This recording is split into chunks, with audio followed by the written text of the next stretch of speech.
মজদুর সংঘের নেতার হাতে মার খেলেন এক গাড়ি চালক। আর এই ঘটনাকে কেন্দ্র করে উত্তেজনা ছড়িয়ে পড়ে রাস্তার মাথা সহ মধুপুর এলাকায়।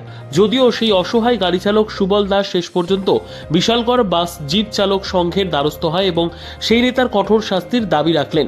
যদিও সেই নেতার অভিযোগের শেষ নেই, তার যন্ত্রণায় রাস্তার মাথা এবং মধুপুর এলাকার প্রত্যেকটি অটো গাড়ির চালক অতিষ্ঠ হয়ে আছে।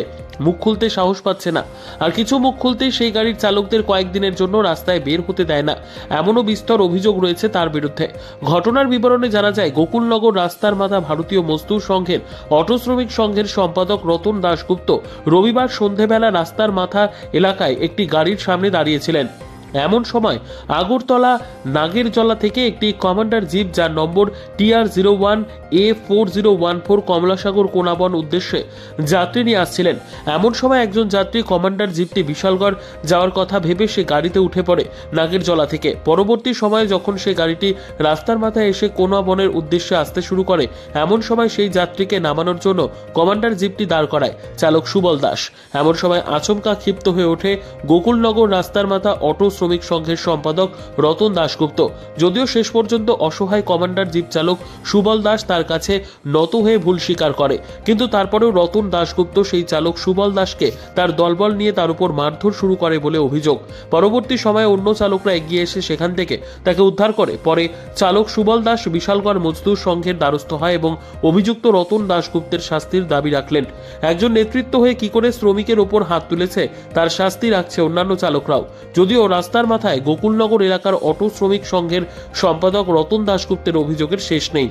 এখন দেখার বিষয় নেতৃত্বরা তার প্রতি কি ভূমিকা গ্রহণ করে, সেদিকে তাকিয়ে আছে আক্রান্ত গাড়ি চালক সুবল দাস সহ অটো শ্রমিকরা।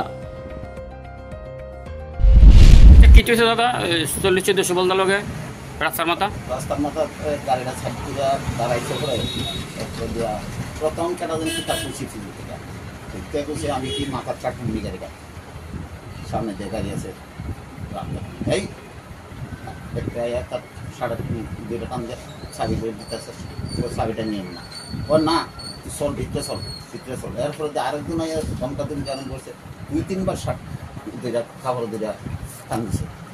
সেক্রেটারি রতন আয়াসিরা, আপনি কি গাড়ির প্যাসেঞ্জার আসলেন?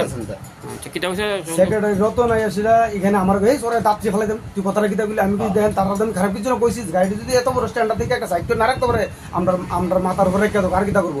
আমি গাড়িটা রাখছি দিকে আমরা বহাবাদ্য করতেছ, তোমরা ওটু একটা সাইকেল রাখবে, এটা কইতে পারো না। আপনারা বলে সেক্রেটারি কম এই তুই কথা কইস না, আমার বুকো দূরে ডাকে হ্যাঁ লই যেতেছে কে দিয়ে আমার ফাঁসা দিয়েছে। আমি দাঁড়ান ঢাকা রয়ে করতেছি এ কর তারা নিয়ে ঢোয়া তারা নিয়ে বান আমার সাবি সুবি হাতে লই যেতেছে। আমি দাঁড়ান গাড়ি আমি সাইড করুন, কারণ তুই সাইড করো না, আমরা সাইড করুন আমার সাবি সুবি লই বুকো ধরে আসছিল।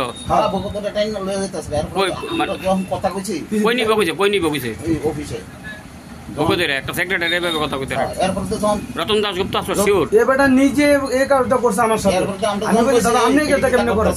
আপনারা প্যাসেঞ্জার বললাম আমার দুই কথা কোন বুঝেন, আপনারা প্যাসেঞ্জার আমি গাড়িটা সাইড করে নিলাম। তা আপনার প্যাসেঞ্জার গাড়ি না? ঠিক আছে এবারে এই বড় কাজ করতে পারিনি এবারে।